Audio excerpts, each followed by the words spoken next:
Hello there. In this video, we'll look at the third part of our definition of high-performance leaders, whilst managing their own fears about the risks involved.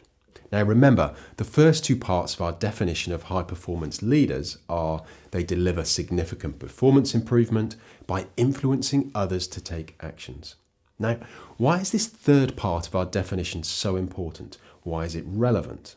Well, those two things, making big stuff happen and influencing others, contain within them many risks. You may fail. You may be rejected. You may lose your position or your job. You may lose your lifestyle. You may lose the respect of others. You may be successful and have to deal with all that entails too. There are lots of possible outcomes that may feel uncomfortable for you and outside your comfort zone. And that's why when you're trying to achieve big things, at times you will feel some fear, anxiety and stress. These risks and the accompanying fear prevent most people from leading anything. They'd rather follow. It feels safer. But to lead, to be a high-performance leader, you will have to handle those fears. So this video will show you how to manage those fears. Let's start by understanding a little more about where those fears come from, and also learn something about how your brain works. What I'm about to share with you is a huge generalization. Your brain and mine are far more complicated than how I'm about to describe them to you. But what I'm about to describe to you is generally accurate, physically and psychologically. And more importantly, you'll see that it makes sense and also that you'll remember it. To become a high-performance leader, knowing what I'm about to share with you is really important. So please pay attention. Okay, so there are three main parts or elements or areas in your brain. The first part, which was also the first to develop when you were a small infant, we could call the lizard brain. This part of your brain controls much of the physical systems that keep you alive. You're not consciously aware of all these things, they're just happening in the background. This part of the brain is also the part that helps to protect your physical body. When you're faced with a physical threat, this part of your brain causes your body to fight, flight, or freeze. To face the threat head on, to get away from it, or to freeze and hope that the threat moves away. Again, you're not consciously aware of these things happening. They just happen very quickly and they protect you. This part of our brain has kept us alive over the millennia. It's why you and I are both here. Now, the second part of the brain we could call the monkey brain.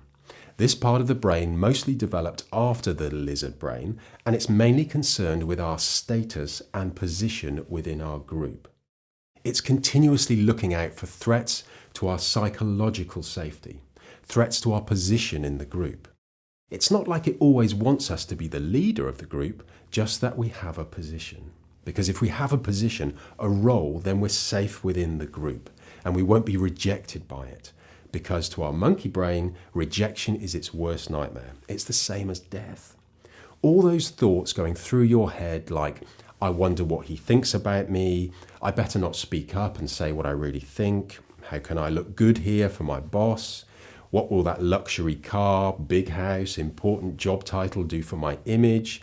All monkey brain thoughts. And we all have them.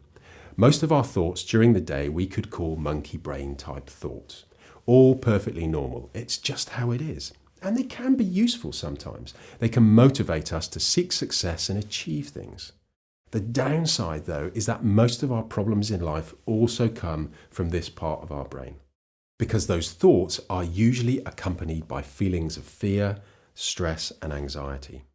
And your fears about failing to deliver and being rejected by your boss, your colleagues, and others that know you come from this part of your brain too. For you wanting to become a high-performance leader, you need to become a master of your own monkey brain and to learn how to help other people master this part of their brains too. I'll show you how to do that just now. But firstly, let's look at the third part of our brains that we could call the human brain. This part of our brain that mainly developed after the lizard and the monkey is all about logical, rational thinking and problem solving. It allows us to think about and act in the interests of things beyond just you. When you're thinking about what's best for the business or what's best for the organization or the team, that's your human brain talking. It wants to find the best answer to a problem. to be fact-based and data-driven. It can see patterns and connections. It can come up with creative solutions. Now, like I started by saying, these are huge generalizations, but they're a simple way for you to think about how your brain works. And most importantly, you'll remember them and can take leadership behavior based on them. Now, the two most important things here for you in becoming a high-performance leader. First thing, it's your monkey brain that's responsible for any fear and anxiety that you feel about leading. It's your monkey brain that worries about all the risks involved, like failing and being rejected. Logical and rational thoughts have got nothing to do with it. Second thing, you need to recognize when the monkey brain is talking, yours or someone else's, and then get the human brain talking instead.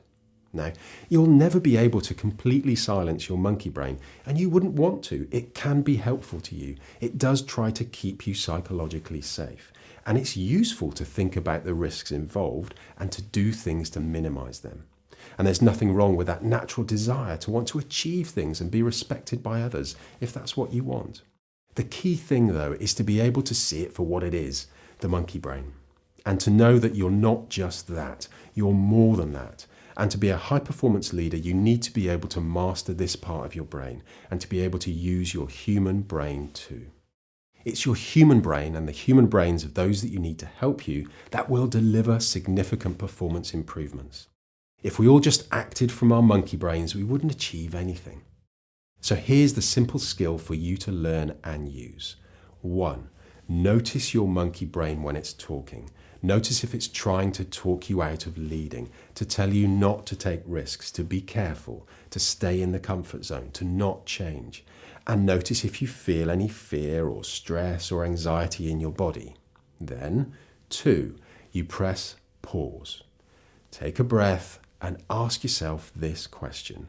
What would my human brain say now? What would my human brain say now? Doing this interrupts the monkey brain. It stops it from playing its games. And by asking this simple question, you're forcing your human brain to take over and come up with a better answer. 3, then you think, and then choose a human brain response.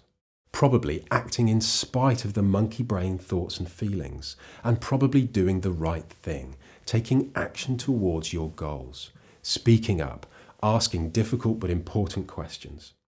So that's the simple way that you can master the third part of our definition of a high-performance leader, whilst managing their own fears about the risks involved. Will you always remember to do this? No. Will your monkey brain still affect your thoughts? Yes. But as you pay attention to your thoughts, you'll notice just how many of them are the monkey brain talking. And you'll get better at pressing pause, asking that question and getting your human brain to start thinking. Use this language with those around you, with your colleagues, with those you lead. That way you'll all notice when the discussions that you're having are just monkeys playing games with each other, or if they're humans trying to find better solutions and answers to problems. Next to this video, you'll find some simple activities that you can do to become an expert at this part of being a high-performance leader. So good luck with mastering your monkey brain and spending more time in your human one. It's the only way you'll achieve the goals you seek.